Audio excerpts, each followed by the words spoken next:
Ran, akong ina ni Conjoy. Sinasaktan ka ba ng batang yan? Ang batang yan, bukod sa mukha, wala nang iba. Matanda na nga, masungit pa. Kapag pinaiyakan yan, sabi mo lang sa akin, akong bahala sa kanya. Ma, ang kapal din ng mukha mo magsalita. Ang galing mo na talaga, ha? Aba, nagtawag ka pa na isang mabait at magandang dalaga, pero hindi mo pa pinapakilala. Anong klaseng nobyo ka ba? Asawa po. Ano? Kasal na kayo at hindi mo lang sinabi sa akin? Conjoy, ang kapal mo talaga. Tumatabang ka na ngayon, ha? Ako po. Kasal na po kami ni Mr. Lu. At saka po, maayos naman po pagtrato niya sa akin. Ay nako, kasal na pala kayo. Huwag mo na pong tawagin tita. Mama na dapat. Ma. Ay nako, ang bait mo talaga, Ran. Halika, itong regalo ni Mama sa unang pagkakita natin. Tanggapin mo, ang ganda naman ng batang ito. Kaya gusto talaga kita. Nako, masyadong mamahalin po ito. Hindi ko po matatanggap. Sabi ko, tanggapin mo. Kaya tanggapin mo. Dahil sa pamilya Lu, karapat dapat tayo sa magaganda. Sumunod ka, ha? Tanggapin mo na. Nagustuhan ka ni Mama eh. Ran, anong nangyari? Ran, hindi kaya? Buntis ka? Uminom ka muna ng tubig. Ay, Diyos ko. Magkakaapo na ako. Tingnan ko lang yung mga chismosa. Sino pang tatawa sa akin ngayon? Nako, ang dumi ko ngayon. Bilisan mo dalhin si Ran sa lunch para makapagpahinga. Ang dami niya yung pinagdaanan. Pati ang bata napagod na rin. Sige na. Ay, nako. Sabihin mo, ano nangyari? Sa tingin ko si Ranan bata pa naman, di ba? Pero bakit bagong kasal pa? Tapos buntis na? Ma, hindi na mahalaga yon. Si Ran ang pinili kong maging asawa. Bukod sa kanya, ayoko ng iba. Ma, si Ran ay nasa loob pa. Huwag mo naman siyang takutin. Alam ko na yan. Oo nga pala. Anong meron kay Linshi yun? Narinig ko kasi sabi ng mga empleyado, akala raw nila kayo magkasintahan. Hindi pa nila nakikita si Ran. Hindi kasi lumalabas si Ran at nagpapahinga lang sa bahay. Hindi pa siya nakakapunta sa opisina. Tungkol naman kay Linshi yun, wala kong kahit anong relasyon sa kanya. At kahit kailan, hindi ko yan inamin. Wala talaga akong kinalaman sa kanya. Yung mga empleyado naman sa kumpanya, ngayon ko lang din nalaman na ganun palang iniisip nila. Grabe sila. Sa tingin ko, si Linshi yun, may hindi magandang intensyon. Sigurado kung siya nagpakalat ng maling akala. Ayusin mo yan, ha? Huwag mo ngayong masaktan si Ran. Opo, naiintindihan ko. Huwag kayong magalala. Sige na nga. Uuwi na muna ako. Ay, oo nga pala. Sa birthday party ko, sigurado isasama mo si Ran. Yang Chuan, samahan mo mama ko palabas. Ihatid mo si mama pabalik sa lumang bahay. Madam. Halika na.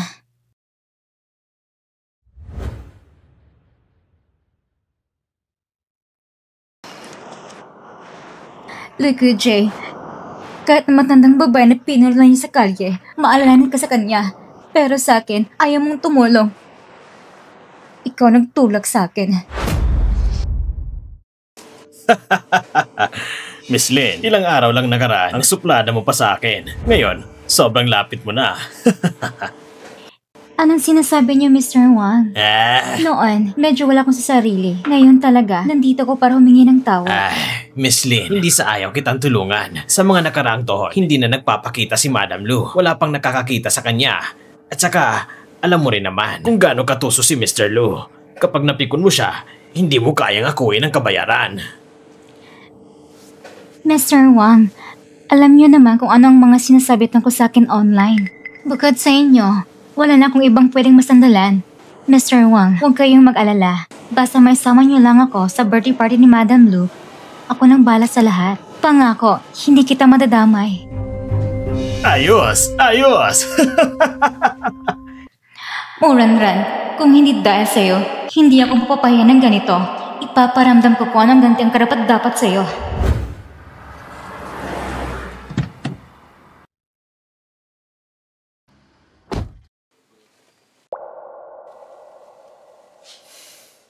Bakit parang kinakabahan ka? Ayos ka na ba? Huwag kang mag-alala, poprotektahan ko kayo ng baby. Napakaganda mo at napakahusay pa sa pabango. Mabait at maasikaso pa, sigurado akong magugustuhan ka nila. Totoo ba? Siyempre naman, tara na.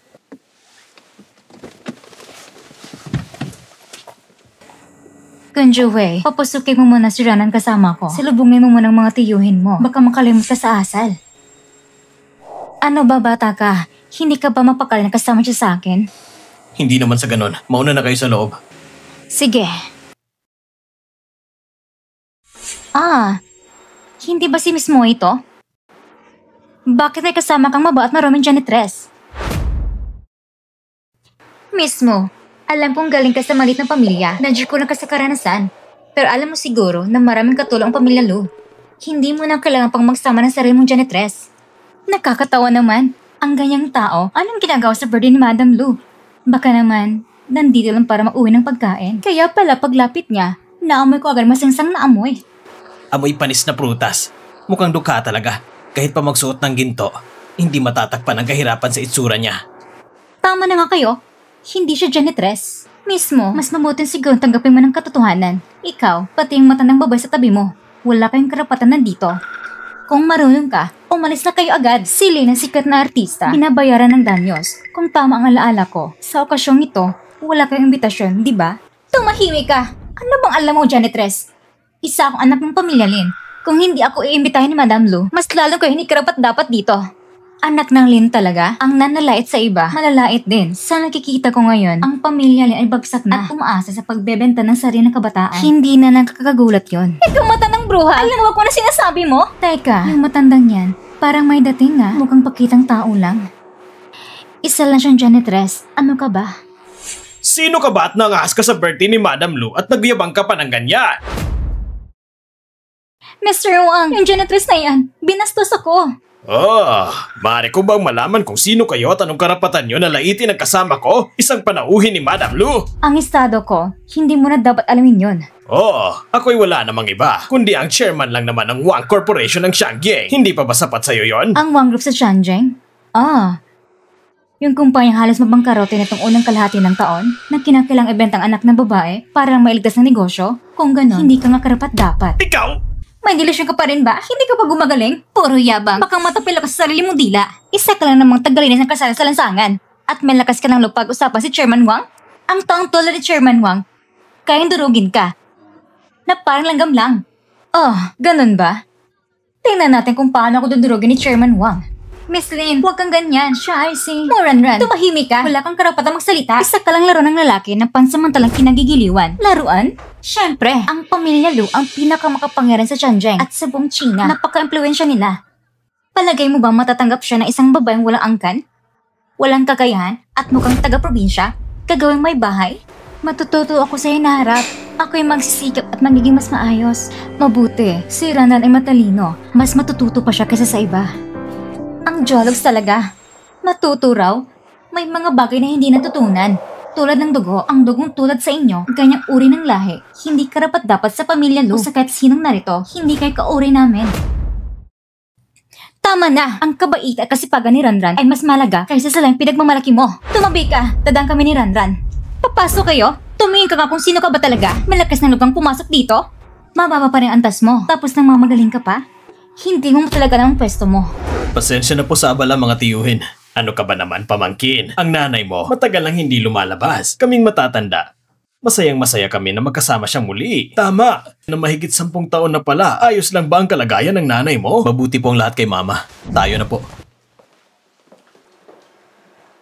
Kayo, bakit hindi pa kayo pumapasok? Kunjuwei, buti na lang dumating ka. Itong si Miss Mo, pinipilit niyang isama isang tagalinis sa kasiyahan. Noong dinala niya ito sa kumpanya, pinalampas na lang namin. Pero ngayon, ito ay birthday ng Madam Lu. Ang mga bisita rito, lahat ay mayayaman. Paano kung makakabangga siya ng isa? Tama, ang mga imbitado ngayon ay paong mga personalidad at pinuno ng kanya-kanyang angkan. Hindi ito lugar para sa mga mababang uri na gustong kikain lang. Naglalakas pa sila magsalita ng bastos. Walang galang sa ibang tao. Magandang araw, Mr. Lu. Ako ang chairman ng Wang Group. Wang Chang pangalan ko. Ako mismo ang saksi sa dalawang ito na bastos at walang modo. Pinagtawanan ng pagbagsak ng pamilya Lin at ininsulto si Lin Xiaojie. Ikaw ang saksi? Oo. Ako ang saksi. Mr. Lu, kami rin makakapagpatunay. Tama yun. Hindi ko alam. Nag-asawa ko at ang aking ina na papasok lang sa handaan ay tinawag niyong sa pilitang pagpasok. Ano? Hindi maaari. Siya na isang maraming tagalinis. Paano siya? Mrs. Lu, hindi ko pa sinasadya kanina. Isa lang po itong malaking hindi pagkakaintindihan. Ginang Lu, hindi po namin Hindi alam. po namin alam. Hindi po namin alam. Ang bilis yung bumaliktad. Mrs. Lu, Kunjue, si Muranran. Sinasadya hindi mag-inap totoong pagkataon ni Ginang Lu. Kahit nagkaroon malaking hindi pagkakaintindihan. Miss Lin, ilang beses ko na sanang sasabihin, pero ikaw mismo pumipigil. Pero dahil sa itsura, hinasgahan niyo na ako. Miss Lin, Mr. Wang, sa tingin niyo ba, dahil ang mama ko ay isa lang tagalinis at walang koneksyon, pwede niyo na siyang bastusin kahit kailan gusto niyo? Ngayon lang kayo nagsisisi nang malaman niyo kung sino talaga siya. Kunjue, pakinggan mo man ang paliwanag ko. Miss Lin, pakiusap, tawagin mo kong Ginoong Lu. Ayoko magkaroon ng maling akalang iba tungkol sa ating dalawa. Mr. Lu, talagang wala kaming masamang intensyon. Ang totoo niyan, nag-alala lang kami na baka may makapasok na di-imbitado at makagulo sa mga panauhin. Kung hindi dahil sa'yo babaeng mahilig manira ng iba, hindi sana ako makapagsalita ng masama kay Ginang Lu. Bakit hindi ka nalang humingi ng tawad kay Ginang Lu at sa batang Ginang? Mr. Lu, huwag kayong mag-alala. Kahit ano pong gawin niyo sa kanya, wala akong tutol. Wala na kaming anumang kaugnayan. Tama na. Ngayon ay kaarawan ko. At masisirang araw ng lahat. Pero, sana si Miss Lin at kayong lahat na narito, mula ngayon, ay huwag nang magpakita pa sa harap ko. O makialam sa pamilya Lu. At sa anak ko kahit kailan. Palabasin niyo sila. Mula ngayon, ano man ang okasyon ng pamilya Lu, hindi na kailanman sila iniimbitahan. Ron, ma, tayo na sa loob. Mga gino't ginang, pakiusap, tuloy po kayo sa loob. Halina, palabasin ko na kayo! Pakinggan niyo muna ang paliwanag ko! Pakiusap, Sige na! pakinig muna kayo! Sige na! Iyan ba si Ginang Lu? Nung pumanaw si Ginoong Lu noon, siya lang mag-isang bumuhay sa Lu family at pinalaki niya si Mr. Lu ng ganito kahusay. Talagang si Ginang Lu ay may pambihirang karisma. Oo nga, pero yung babae sa tabi niya, sino kaya yun? Parang hindi ko pa siya nakita noon. Hindi ko rin kilala. Sabi nila, ngayong gabi raw si Ginang Lu ay ipakilala niya ang kanyang manugang. Baka siya nga yun. Ginang Lu! Matagal na po tayong hindi nagkita. Napakaganda niyo pa rin. Ay nako, masyado kayong mapagbigay. Kayo rin naman, napakababa ng loob. Napakagaling din ni Mr. Lu. Siguradong malayo pang mararating ng pamilya Lu. Sige Bitawan na! niyo kami! Pasukin niyo na kami! Bitawan mo! Sige na! Huwag na kayong pumasok sa loob. Walang iyong babae! Anong sabi mo noon? Hindi mo ako idadamay. Pero ngayon, inalis na tayo ng Lu family. Wala na ako! Wala na pamilya Wang!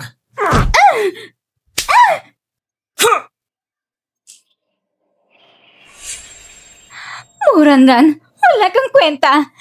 Dapat ka lang mamatay! Narinig ko ngayong gabi, si Ginang Lu ay mag-aanunsyo sa salo-salo. Papakilala rin niya magiging manugang niya sa inaharap. Oo nga. Tara, pumasok na tayo. Murandan, pinahamak mo ko ng ganito. Tapos gusto mo pang maging ginang ng Lu family? Hindi ko hayang mangyari yan. Ang aming pamilyang Queen ng Shenghe ay nag-aalay ng isang sining ni Tang Ye. Ang pamilyang siya ng Yunzu ay nag-aanay ng 1,000 taong gulo na pulang Ang ginseng. pamilyang Qin ng Jiangsu ay nag-aalay ng isang pares ng napakabihirang jade bangles. Binabati ko kayo, Ginang Lu. Maraming salamat. Maligayang bati, Ginang Lu. Maraming salamat. Salamat sa inyong lahat sa pagdalo sa aking karawan. Sana ngayong gabi ay magsaya kayong lahat at malibang. Sa mga nakaraang taon, si Kunjun sumusuporta sa Lu family. Ang pinakaalala ko palagi ay ang kanyang pag-aasawa. Pero ngayon, talagang maswerte siya. Dahil natagpuan niya si Ranran. Alam kong mailan sa inyo ay nagsasabing si Ranran ay hindi mula sa mayamang pamilya. Hindi kilalang angkan. Pero para sa akin, ang kanyang pagkatao at ugali ay mas mahalaga pa. Kaya ngayong araw, ipinapahayag ko sa lahat na si Ranran ay ang magiging ginang ng Lu family. Naway sa hinaharap, alagaan niyo siya. Oo naman. Magaling na anak at mabuting manugang. Maligayang bati, Ginang Lu. Maligayang bati, Ginang Lu! Ngunit, sabihin ko na ngayon pa lang, simula ngayon, kung mayroon pa rin manglait kay Ranran dahil lamang sa kanyang pinagmulan, huwag yung sabihin hindi namin kayo binabalaan. Kung ganyan pa rin ang asa ninyo, magkakatikim kayo. Huwag kayong mag-alala, Ginang Lu. Maayos at marangal ang kilos ng ating bagong gina. Kami pa nga ang aasa sa kanyang pangangalaga. Tama. Kailan po bang kasal nila Lu at ang Gina? Nang sa gayon ay makisaya rin kami. Masagap din sana namin ang kanilang swerte. Salamat po sa inyong pagmamalasakit. Kasalukuyan pa pong inahanda ang aming kasal. Kapag may petsa na, tsak na ipapadala namin sa inyong imbitasyon. Tapos ng mga formalidad, kaya magpakasay po kayong lahat. Enjoy po kayo.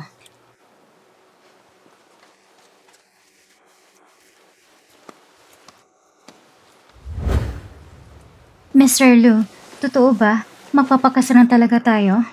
Oo. Maya-maya lang ay lilitaw na ang tiyan mo. Kapag doon pa tayo magpakasal, masyado ka nang mahihirapan. At higit sa lahat, gusto ko agad na malaman ng lahat na ikaw ay asawa ni Lu Conche. Mr. Lu.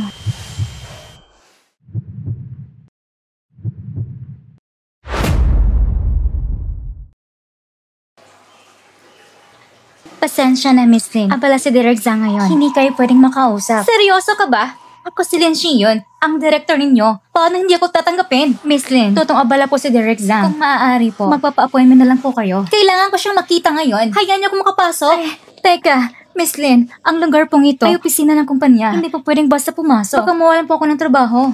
Mawalan ka ng trabaho? Anong pakialam ko? Tumabi ka dyan! Miss Lin, security! Security!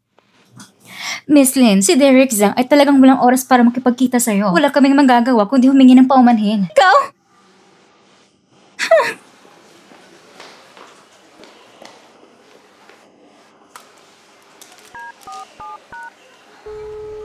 Hello, Derek Zhang. Ako si Xiyon. Shiyun pala. Oo, Derek Zhang. Yung proyektong pinirmahan natin dati, yung drama na yun. Napunta na sa iba. Abala ko ngayon. Ibababa ko na.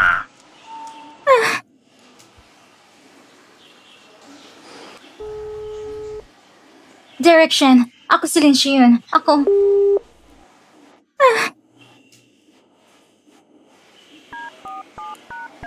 Hello?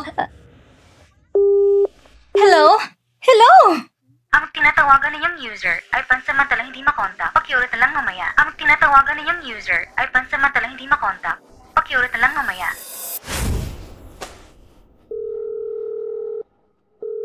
Lin Xiyon, may mukha ka pa talagang tumawag sa akin. 6 na buwan na nakaraan nang ibinenta kong sarili kong anak na babae para lang mailigtas ang kumpanya. Ngayon dahil sa'yo, tuluyan ang bumagsak ang Wang Corporation. Wala ng pero. Simula ngayon, huwag ka na magpakita sa harap ko. Hello?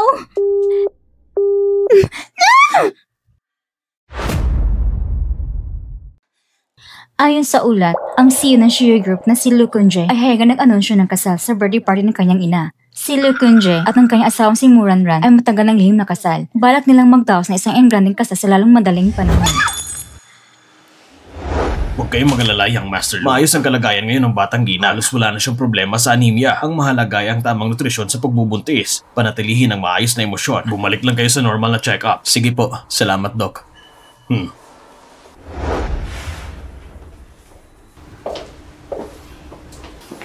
Ang galing, Mr. Lu. Sabi ng doktor, walang problema si baby. Oo nga, pero kailangan pa rin ng sapat na nutrisyon. Uwi na tayo. Paghahandaan ka ni Aling Sheng ng masarap na pagkain. Ay, Mr. Lu.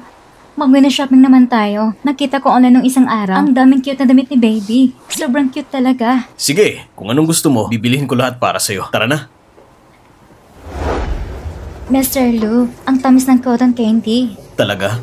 Hindi kasing tamis mo. Uy, nasa labas pa tayo.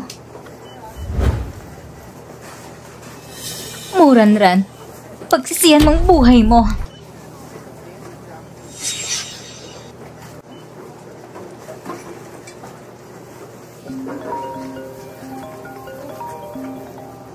Ranran, sasagutin ko lang ang tawag. Hintayin mo ako dito.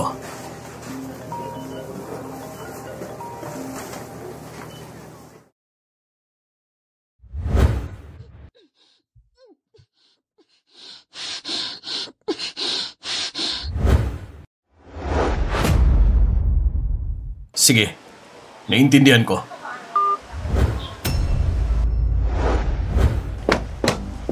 Ranran! Ranran!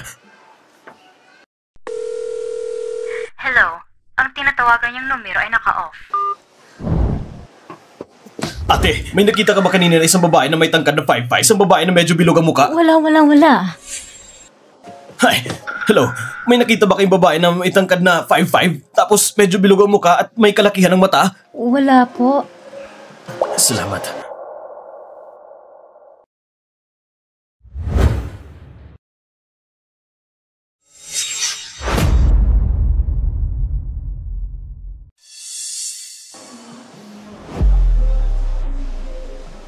Amoy ng pampalasing na gamot.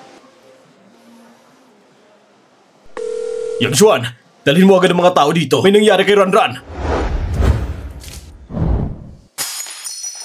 Gising ka na? Hindi ko inaakalang ganito kabilis tayo magkikita. Ikaw, anong balak mong gawin? Anong balak kong gawin? Huwag kang mainip. Malalaman mo rin mamaya. Lindsay yun, pagkawalan mo na ako ngayon, hindi ko na ito susubong kahit kanino. Ang ginagawa mo ay labag sa batas. Tumahimik ka! Lahat to ay dahil sa'yo. Kung hindi dahil sa'yo, hindi sana ako na blacklist. Kung hindi dahil sa'yo, paano maiinis si Conjure at si Madam Lu sa akin? Alam mo ba, ang buong pamilya Lin, umaasa sila makakangat ako sa buhay. Pero lahat lang yan, sinira mo. Masaya ka na ba? Lahat ng ito, kasalanan mo. Ikaw may gawa ng lahat ng ito. Hindi totoo yan. Hindi ganun na nangyari. Pakinggan mo muna ako. Kung sakaling mamamatay ka, makikita na ako ni Conjure, di ba? Pati si Madam Lu, tatanggapin na ako. Tama. Basta mamatay ka lang, lahat ng ito, bago nagsisimula. Lindsay yun, kumalma ka muna. Ikaw ang kumalma. Ginamit pa yung kawawang itsura mong parang tusong babae para akitin si Lu Conjure, di ba?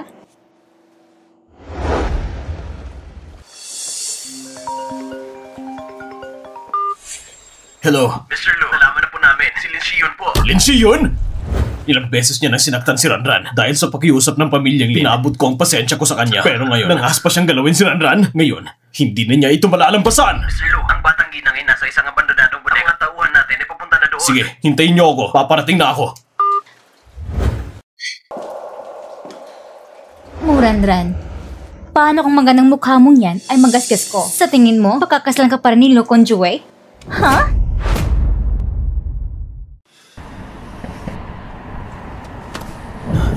Gaano pa katagal? Bakit ang tagal? Boss Lu, 5 minuto na lang po. Huwag po kayong mag-alala. Papunta na po ang mga tao natin. Walang mangyayaring masama sa batang ginang. Lindsay yun, kalmahan mo man ang sarili mo. Pareho tayong babae. Bakit mo ko kailangang pahirapan ng ganito? Pweh! Papahirapan kita? Isa ka lang namang kawaawang babae. Anong karapatan mong pahirapan ko? Ipapadala kita diretso sa impyerno. Dumudugo ka? Buntis ka ba? Buntis ka nga! Kaya pala kayo nagsama, Muranran. Ginamit mong bata para pilitin siya pakasalan ano? Tama ba? Hindi totoo yan! Ang maging asawa ni Young Master Lu, yan ang pangarap ng napakaraming babae. Pero ikaw, ginamit mo pang ganitong kababang paraan? Muranran, karapat dapat kang mamatay! Lindsay yun. Hindi mo talaga masilong Conjure. Ang mahal mo ay ang titulo bilang Young Mother ng pamilya Lu. Mukhang wala ka talagang alam sa pang-ibig. Kalokohan. Ang dami ko na nagawang drama. Paano kung hindi marang magmahal? Ikaw kaya? Dito ka pa nagkukunwaring malinis at mabait? Hindi ba gusto mo rin ang pera ng Lu family? Pero ngayon, kung marunong ka man o hindi, wala na rin saysay. Dahil mamamatay ka na rin naman agad. Pati ang batang nasa tiyan mo. Papatayin ko rin siya kasama mo. Lumayo ka. Huwag mong sasaktan ang anak ko. Baby, kapit ka lang ha. Dadating si daddy. Ililigtas si tayo. Huwag mo sanang iwan si mommy please.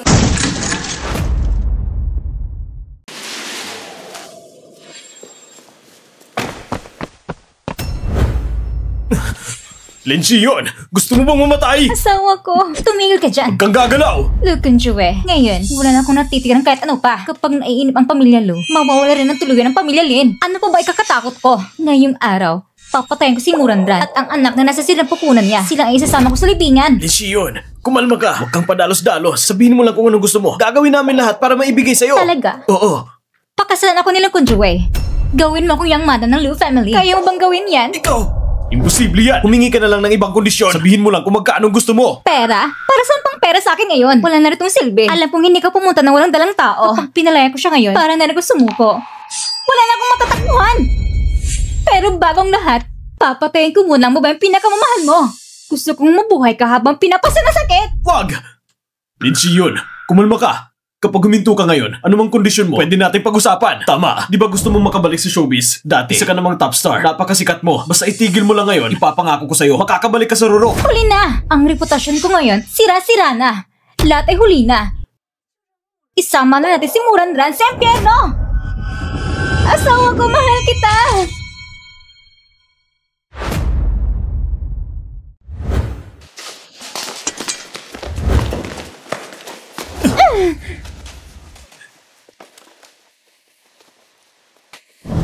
Ranran, ayos ka lang ba? Kumapit ka lang. Nandyan ang ambulansya. Asawa ko.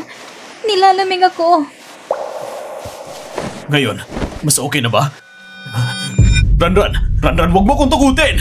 Dadalhin na kita ngayon. Ikaw, magmaneho ka. Punta na tayo sa ospital agad. Opo.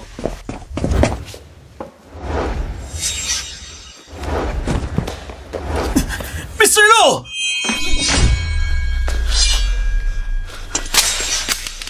Bakit? Bakit? Lindsay yun. Mabubulok ka sa kulungan sa susunod mong buhay.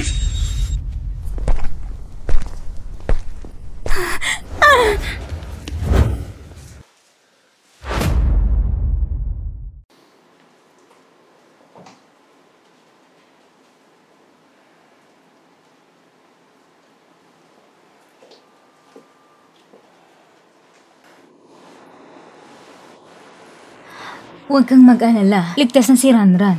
Natutulog lang siya ngayon. Paano naman si Lindsay yun? Naibigay na siya sa mga pulis, kasamang lahat ng ebidensya sa kasang kidnapping at tangkang pagpatay nasa 20 taon ng hatol. Pagkatapos ng hatol, ipapapetisyon ko agad sa korte na gawing public record ito. Magkakaasa ka.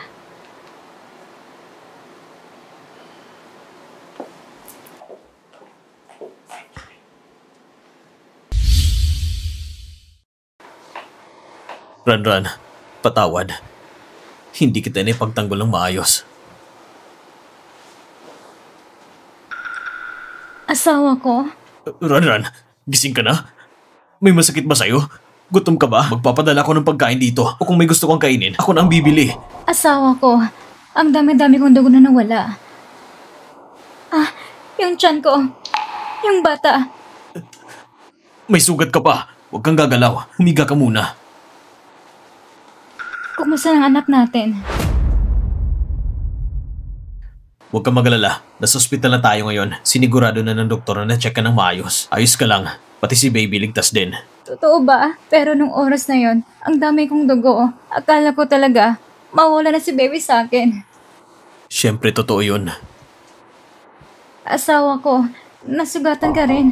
Ayos lang ako. Sobrang nag-alala lang si mama. Pinilit ako magpa-check up. Mamaya, aalisin na rin to. Huwag kang magalala. Asawa ko, inaantok na naman ako. Ikaw din kaya, magpahinga ka na rin. Ikaw talagang bata ka. Ayos lang talaga ako.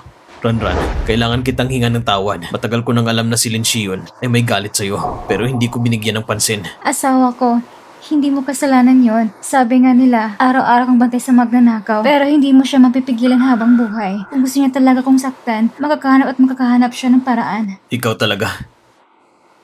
Sige na, magpahinga ka na ng maayos. Sa loob ng ilang araw, uuwi na tayo sa bahay.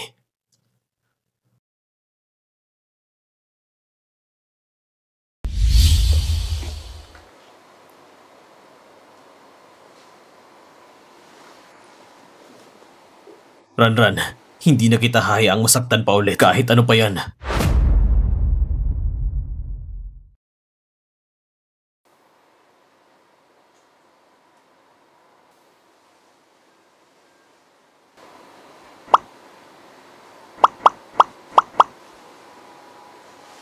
Asawa ko, gising ka na? Ang kulit mo naman, tusok ka ng tusok sa akin. Paano ko makakatulog yan? Ayos ka na ba? Mas maigi na. Pakiramdam ko ngayon, parang wala na akong sakit. Pero Pero medyo nagugutom ako. Si baby siguro nagugutom. Mabuti, mamaya ipapacheck up ka ulit ng masinsinan ng doktor. Kapag wala ng problema, umuwi na tayo. Pag uwi natin, kung anong gusto mong kainin, ipagluluto ka ni Aling Shen. Ayos ba yon? Talaga? Oo naman. Mr. Lu, Mrs. Lu, huwag po kayong magalala. Maayos na po ang kalagayan ng buntis. Na-trauma lang siya kanina kaya naapektuhan ng kondisyon ng sanggol. Magpapahinga lang po siya at kumain ng tama. At magiging maayos din po ang lahat. Ang galing asawa ko. Sabi ng doktor, ayos na si baby. Oo nga, ikaw naman. Ang tapang at ang tibay mo. Kaya Chuck, ang baby natin ay magmamana sa'yo.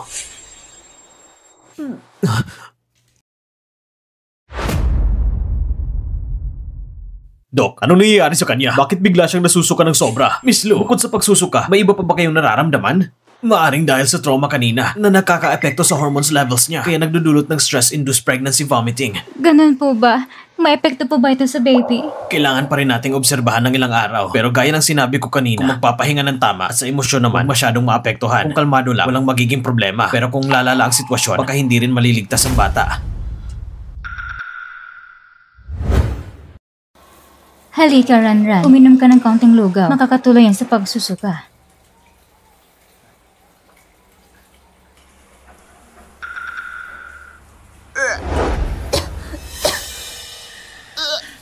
Anong gagawin natin ngayon? Grabe ang pagsusuka ni Ranran. Hindi lang si Baby. Pati siya baka hindi makayanan. Ranran, kumusta ka na? Mas okay na. Medyo inaantok lang. Sige, aakyat na tayo para matulog.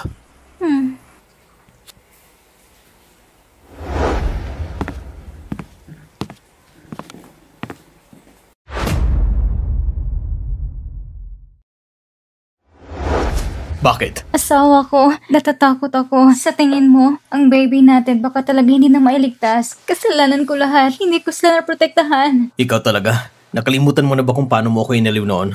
Hindi mo kasalanan ito. Kasalanan ito ng masasamang tao. Sige na, matulog ka na. Nandito lang ako sa tabi mo. Talaga? Pinapunta ko na si Yang Xuan para dalhin dito ang mga dokumento ng kumpanya. Ngayong mga araw na to, dito muna ako sa bahay kasama ka. Kaya ikaw naman, matulog ka ng maayos. Kapag gumaling ka na, magpakasal na tayo. Asawa ko, sabi ni Mama na ang wedding gown ko raw ay ikaw mismo ng disenyo. Oo, kaya nga, kailangan mong maging masunurin. Para pag gumaling ka na, mas may pagdidiwang na natin ang kasal natin sa pinakamagandang paraan. Tama ba? Matulog ka na.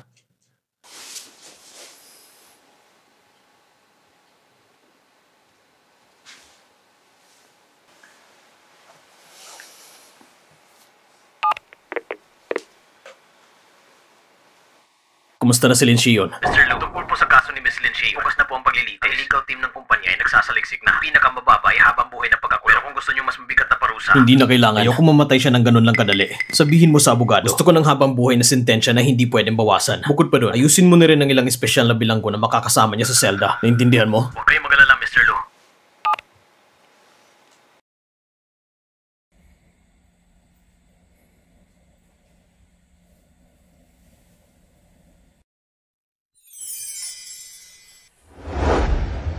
Ranran, gising ka na? Asawa ko, nagugutom na ako. Gutom? Anong gusto mong kainin? Gusto ko ng maanghang na cupcake.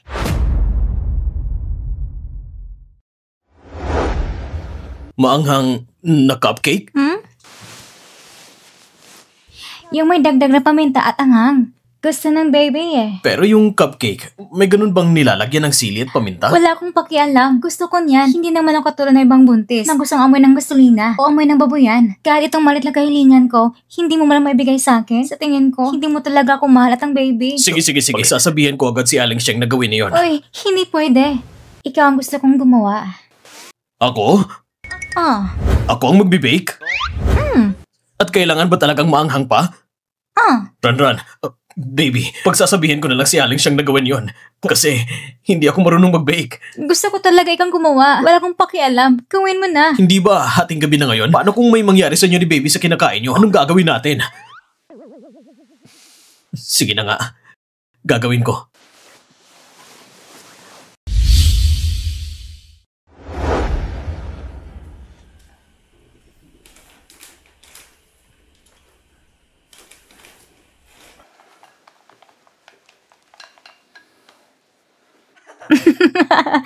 Ikaw, nakakatawa ka talaga. Wala ka talagang konsensya, malditang bata. Ikaw ang pinakamahusay. Ikaw ang pinakamamahal ko. Ayan, ganyan dapat.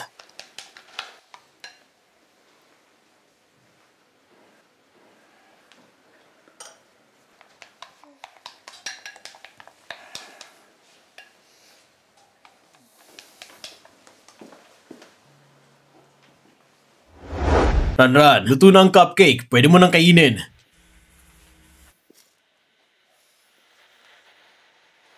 Ranran. Tulog ka na. Good night.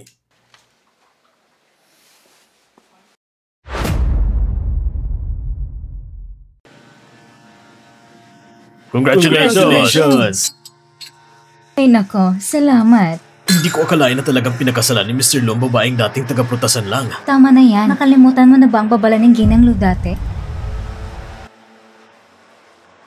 Mrs. Lo, Ngayon ay talaga namang napakaligayang araw. Kahit ang panahon ay kumampi sa inyo. Ilang araw na umuulan, pero ngayon, maaraw. Talagang silang dalawa ni Mr. ay itinadhana. Maraming salamat sa inyong lahat. Maganda ang araw, kaya masarap din pakiramdam. Mag-enjoy kayong lahat. Tara, mag-enjoy tayo! O ano, kinakabahan ka na, Mr. Lu? Hindi pa ba oras? Ba't ka nagmamadali? Hindi ba sa'yo na siya? Hindi mo naiintindihan. Sige na. Hindi ko na naiintindihan. Kahit best man lang ako, napapakain mo rin ako ng pagka-sweet mo. Ran, hindi ko akalain ikaw talaga at si Mr. ang makakatuluyan. Nang pinakausapan ko pa siya na iligtas ka, akala ko pareho lang kayo ng apelyido.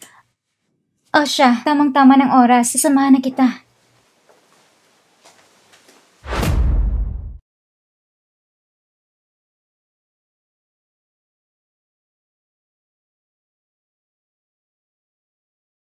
Mismo, handa ka na bang pakasalan si Mr. Lu?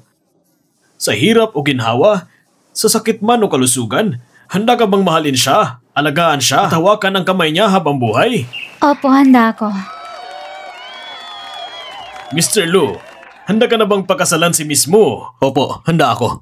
Mabuti. Ngayon, mga panauhin sa kasal, pagkasagot, handa na ba kayong lahat na maging saksi sa kanilang pag-iisang dibdib? Handa na kami! Ngayon, ay maaari nang magpalitan ng singsing ang magkasintahan.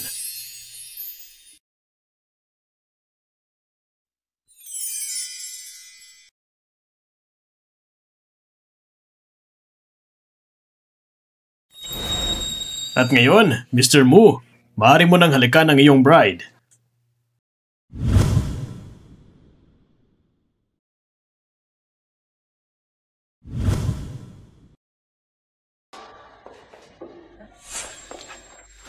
Doc, kumusta ang misis ko? Congratulations, Mr. Lu. Ligtas pong nanganak si misis. Kambal po sila.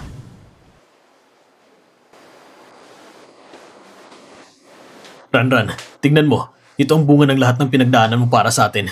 Bakit parang gusot-gusot sila? Parang dagang itsura. Ganyan talaga yan pag bagong panganak. Normal lang yan. Bakit? Pangit ba? Tingnan mo, ang cute kaya nila. Yung pangalan nila, gamitin natin yung napili mo dati. Yung lalaki, ang pangalan niya, Lu Qianqian. At yung babae ay Lucian. Sana mga bata ay palaging ligtas at payapa.